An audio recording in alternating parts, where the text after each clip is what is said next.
اب صاحب میں ذرا ظاہر پہلے تو اپنے گھر سے ہی بات شروع کر لیتے ہیں. آج پھر ایک دہشت گردی کی کارروائی ہوئی ہے قلات کے اندر.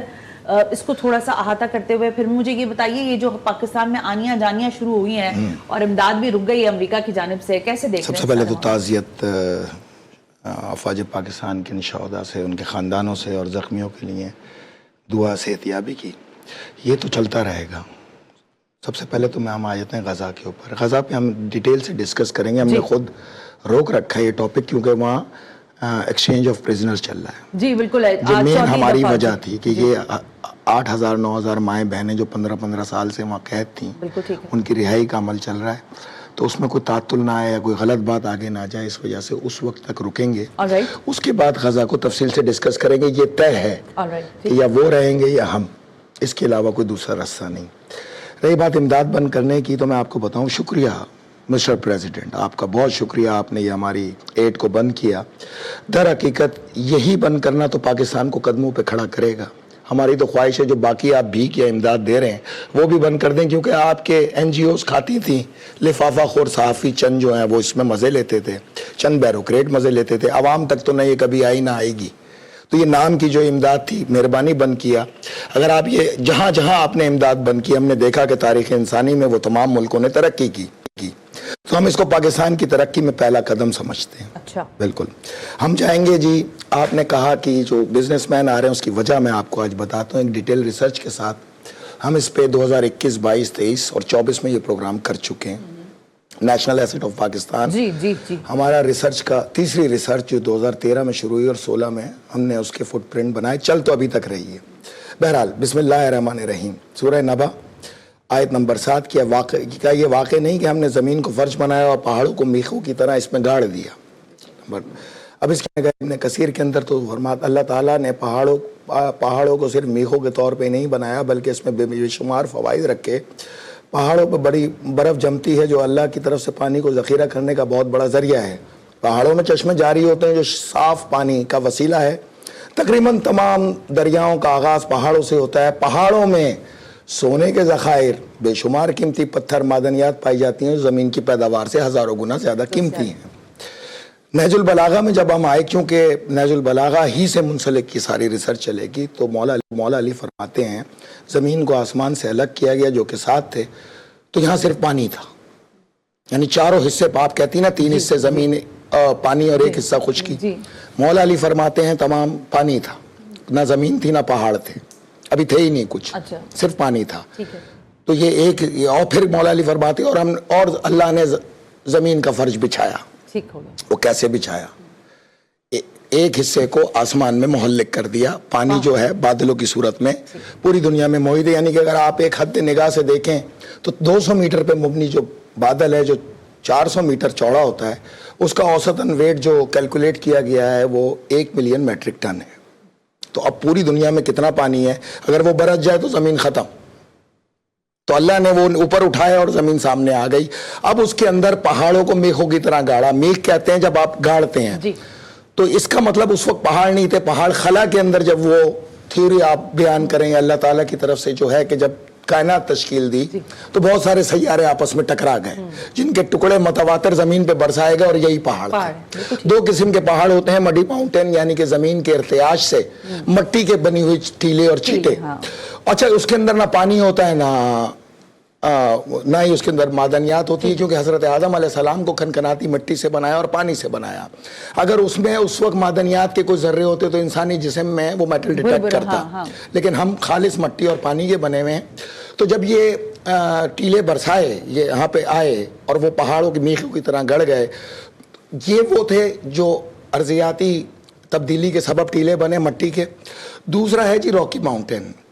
سورہ انبیاء میں اللہ تعالیٰ نے ارشاد فرمایا اور ہم نے زمین پر پہاڑ بنائے تاکہ وہ انہیں لے کر ڈھلک نہ جائیں, زمین کو کنٹرول کریں. تو اچھا کائنات کی تشکیل کے وقت مختلف پہاڑوں کے ٹکراؤ جو زمین پر آئے, اسی کے اندر معدنیات ہے, اسی پہ برف جمائی, اسی سے پانی نکلا. تو یہ ایک بات کلیئر ہو گئی. اب اس ریسرچ کا آغاز ہوا جب ہم گلگت بلتستان میں ضرب اسب کے لیے, اس وقت میں گیا 12-13 میں 2012-2013 میں, تو میں نگر جا رہا تھا. نگر میں نے دیکھا کہ دریائے گلگت پہ بہت سے لوگ کچھ छन्नियां लगा के खड़े हुए थे। ठीक है। तो मैंने मेजबान से गए मछलियां पकड़ रहे हैं, कहते नहीं ये तो सोना तलाश कर रहे हैं। ठीक है। गिलगित दरियाए गिलगित में बिल्कुल सोना दुरुस्त है। तलाश कर रहे हैं। मैं परेशान हुआ, भाई पानी में सोना कहाँ से आ गया। सही है। तो फिर एकदम जहन में आया कि नहीं यहाँ पे कोई ना कोई पहाड़ी है जहाँ से ये सोने के ज़रात आ रहे हैं, क्योंकि अल्लाह ताला फरमा रहा है कि पहाड़ों में सोने के ज़खायर रखे और मादनी ज़खायर रखे जिन्हें आप मिनरल कहते हैं। जी, जी। जो ये अमेरिकन ढूंढते फिर रहे हैं आप ही की बात से रिलेटेड। बहरहाल वो जब हम एक ग्लेशियर के पास रुके तो उसने वो पानी की बोतल ला के, वो जिसको आप मिनरल वाटर कहते हैं, आरओ प्लांट का पानी ला के सामने रख दिया। उससे मैंने कहा यार ये आबशार का दो ना। कहता है ये इस्तेमाल ना करें। मैं वजह क्या? कहता है इसमें सोने के ज़रात और मिनरल है जिससे गुर्दे ख़राब होते हैं। हम अक्सरियत गिलगित बिल्तिस्तान के लोग गुर्दों के फेलियर का सबब बनता है। मैं बड़ा परेशान हुआ। बहरहाल मुख्तलिफ अजला में गए। अब वो हम कोशिश की कि वो कहते थे फला पहाड़ में ये मादनियात है, फला पहाड़ में ये मादनियात है। हमें समझ नहीं आई क्योंकि हम तो समझते थे पहाड़ के अंदर सोना और कंगन के जवाहरात निकलेंगे, ईंटें निकलेंगी। हालांकि ऐसा नहीं है। बहरहाल 2013, 14 और 15 में और 16 तक, 2013 से 16 तक अमेरिका के मुख्तलिफ दौरे किए, नासा तक रसाई हासिल की। नासा में तरबियती नशिस्तों के अंदर शिरकत की जहाँ पे कायनात खुल गई। किसने? हमने, मैंने। अच्छा जहाँ मैं अकेला हूँ वहाँ मैं कहूँगा, जब मेरे साथ 2-4 होंगे मैं हम का लफ्ज़ इस्तेमाल करूँगा। बहरहाल देखा जी उन नशिस्तों के अंदर कायनात का नज़ारा करने को मिला तो अरबों सैयारे। वह वल्लाह क्या आलम है। वो जो कहते हैं हादसाती तौर पे बनी, उनको जाहिलों को यही नहीं पता हादसाती तौर पे बनी होती तो ये अरबों सैयारे हैं। ज़मीन तो सबसे छोटा सैयारा है ना। अरबों सैयारे जो हैं, जो ज़मीन की भी जिसामत से 100 गुना ज़्यादा बड़े हैं, वो सारे गोल हैं बॉल की तरह। हाँ। अगर हादसाती तौर पे बनी होती, कोई चौकोर होता, कोई तिरछा होता, कोई आड़ा होता, कोई पहाड़ों की तरह तीखा होता, कोई तेलों वाला होता, लेकिन हर सैयारा ही गोल था। तो सुबाना रब्बी अल अज़ीम कह के जो है ना अल्लाह की शान को सलाम अदा किया कि वाक़या कायनात बनाई, अरबों सैयारे ऐसे जैसे धूल। उसमें एक नुक्ता था जो उन्होंने बोला ये है ज़मीन। हैरानगी उस वक्त हुई जब अरबों सैयारों की रिफ्लेक्शन देखी तो हर सैयारा एक सोडियम बल्ब की तरह चमकता हुआ नजर आया, अलावा ज़मीन के। ज़मीन में रिफ्लेक्शन ही नहीं थी। ये भी हैरानी की बात थी कि भाई सब तो सैयारे चमक रहे हैं और ये नहीं चमक रहा, तो क्योंकि खला तो है आपकी अंधेर। जी बिल्कुल। यहाँ रोशनी है, खला तो अंधेरी है। हाँ। सिर्फ उन सैयारों में जो सूरज की रोशनी टकराती है वो रिफ्लेक्शन आती है, बाकी खला के अंदर रोशनी का तस्वुर ही नहीं है। तो जब जमीन पे पड़ती है, यहाँ से जो रिफ्लेक्शन आ रहा था वो एक कलर्ड बॉल का आ रहा था, ब्लूइश था, ब्राउन था, ग्रीन था और सफेद था। रिफ्लेक्शन कोई नहीं थी। रिफ्लेक्शन चांद की भी थी एज अ सोडियम बल्ब। तो समझ में ये आया कि ये है क्या। फिर एक उसी तरबियती नशिस्त के अंदर मुख्तलिफ चांद के, मर्रीख के अज्जात देखने को मिले जो ये वहाँ से जमा करके लाए। अच्छा। जब उसके अज्जात का मुआयना किया तो वो थे आयरन के, एल्युमिनियम के, मैग्नीशियम के, क्रोमियम के और निकल के। ये चांद के अज्जा थे जो टेस्टिंग रिपोर्ट लेबॉर्ट्री से उन्होंने निकाली तो ये निकला। जब मरीख का देखा कि वहां से क्या ज़र्रात आए, जो वहां से टुकड़े जमा करके लाए, वो क्या थे? हाँ। मट्टी नहीं थी। क्या था? मट्टी सिर्फ जमीन पर है। अच्छा। पूरी कायनात में ये जो ढूंढते हैं ना, पानी और मट्टी कहीं नहीं है, सिर्फ जमीन पर है। क्योंकि हजरत आदम की तख्लीक इस जमीन के लिए हुई। अंबिया इकराम इस जमीन के लिए आए, कायनात के लिए नहीं। और हजरत आदम की तख्लीक कह रही थी कि पानी और खनखनाटी मट्टी से ये बना तश्कील दिए गए। उसमें थे जी आयरन, मैग्नीशियम, एल्युमिनियम और टाइटेनियम। मरीख में धातें, ये धातों की रिफ्लेक्शन है। तमाम सैयारे दुनिया में जितने भी सैयारे अलावा जमीन के, वो सब धात पे मुश्तमिल है। कोई सोने का है, कोई चांदी का है, कोई एल्युमिनियम का है, कोई आयरन का है, सैयारा। ओके। अब आए, अब ये जो माफ कीजिएगा, नहीं आज आपकी तबीयत काफी नासाज है, मुझे अंदाजा है। एस्ट्रॉइड जो मुख्तलिफ गुजरे जमीन के पास से, ये वो पहाड़ी पत्थर हैं, वो सैयारे हैं, सैयारों के टुकड़े हैं जिसको आप, जो जमीन के करीब से गुजर गया, कोई 20 किलोमीटर का था, कोई इधर से गुजर गया वो 10 किलोमीटर का था। बहरहाल उनके जो नमूने इन्होंने जमा किए वो मुश्तमिल थे आयरन, निकल और सल्फर पे। अच्छा, ओके। धातें, ये है मिनरल। जी जी जी। अच्छा, एस्ट्रॉइड जो बिल्कुल ही इन्होंने डिस्क्राइब किया, मैन्यू नाम का, उसके जो वो निकले अज्जात वो थे आयरन, मैग्नीशियम, सिलिकॉन और सल्फर। अच्छा, ठीक है। अच्छा, शहाब साकिब, वो जो जमीन की हदूद में दाखिल हो गया और आग का गोला आया, जो दुमदार सितारा आप कहते हैं, दर हकीकत ओजोन से जब ये निकलता हुआ आता है तो आग बन जाता है। ओजोन आग की सतह है। जी, जी। और उसकी जो लहर पीछे चलती है वो दुम होती है, जिसको आप दुमदार सितारा कहते हैं, वो जमीन पे गिरा।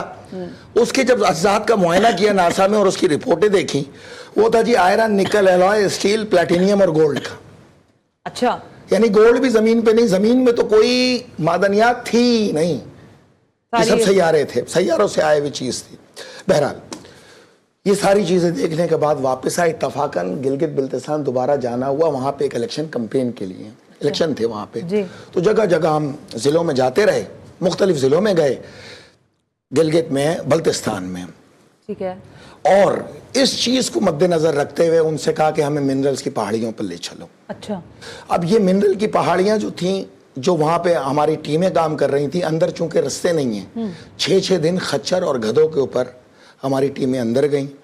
देखिए वॉल्केनो आप सुनती है ना, फट गया आतिशफिशा, आतिशफिशा में कोई ग्रेनेड या डायनामाइट थोड़ी लगा हुआ है, यही मिनरल आपस में मेल्ट होते हैं, मेल्ट होने के बाद इनमें गैसेस पैदा होती हैं, वो बढ़ता चला जाता है और गैसेस इसको फाड़ के, और ये लावा मिनरल्स का जो ये बाहर आ जाता है, क्योंकि इसमें मुख्तलिफ मिनरल्स होते हैं, जो हाईएस्ट मिनरल होगा वो नाम रखा उस मादनियात का, लेकिन उसके साथ और क्या होगा, जैसे फर्ज करें मैं आपको बताऊं कि बहरहाल हमने वहां से नमूने कलेक्ट किए, अच्छा, मुख्तलिफ गिलगित बिल्तिस्तान के शहरों से। अच्छा 2016 तक हम इसका लैब टेस्ट कराते रहे, जर्मनी से, यूके से, मिनरल्स का ये है जी, वो 2012 से चली हुई तमाम रिसर्च जिसके अंदर हमने नक्शे बनाए कि कहाँ पे क्या क्या चीज़ें मौजूद हैं, ये तमाम हमने नक्शे क्रिएट किए, ये वो तस्वीरें हैं जो हम वहाँ से मिनरल उठाया करते थे, ठीक है, पहाड़ों पे जा दिखा रही हूँ कि ये एविडेंस के तौर पर रहे कि इन्होंने की हुई है ये रिसर्च। अब किस हद तक आप इसको, ये हमारी टीमें खच्चरों पे अंदर जाती थी, 4 दिन ट्रेवल करती थी, 5 दिन ट्रेवल करती थी, और उसके बाद हम ये तमाम काम किया करते थे हम। अच्छा 2016 में मैंने एक टीवी प्रोग्राम में आके दावा किया, 2016 में जब हमने इसके फुटप्रिंट तैयार कर लिए, रिसर्च अभी कंप्लीट नहीं है अभी, तो उस वक्त मैंने आपको 2021 के प्रोग्राम में कहा था कि हमने 60% रिसर्च कंप्लीट की, ठीक हो गया, अब हम 70% पे हैं। तो उस वक्त मैंने कहा था कि दुनिया के कुल खजानों का 30% पाकिस्तान में मौजूद है, ये आपने कहा मिनरल्स की सूरत में। लेकिन अब मैं ये कहता हूं कि दुनिया के कुल खजानों का 40% पाकिस्तान में है, 15% ईरान में है, 12.5% अफगानिस्तान में है, और 6.5% टर्की में है। यानी कि तकरीबन 60 से 65% जो मिनरल्स हैं उन 4 इस्लामी मुल्कों में है। तुर्की, अफगानिस्तान, पाकिस्तान नंबर 1, दुनिया में नंबर 1 पाकिस्तान है, उसके बाद ईरान है, उसके बाद अफगानिस्तान है, उसके बाद टर्की है। यानी अल्लाह ने नेमतों की कसीर कसरत पाकिस्तान के हवाले की। ये और बात है कि हमारे निखट्टू हुक्मरान जो है फज्जे के पाए और खानपुर के खोए के अंदर ही कौम को लेके डूबे रहे, फकीर भीख मंगा बनाते रहे। हालांकि ये अगर हकीकत में इस तरफ चले जाते उस वक्त तो आज पाकिस्तान की सूरत हाल दूसरी होती।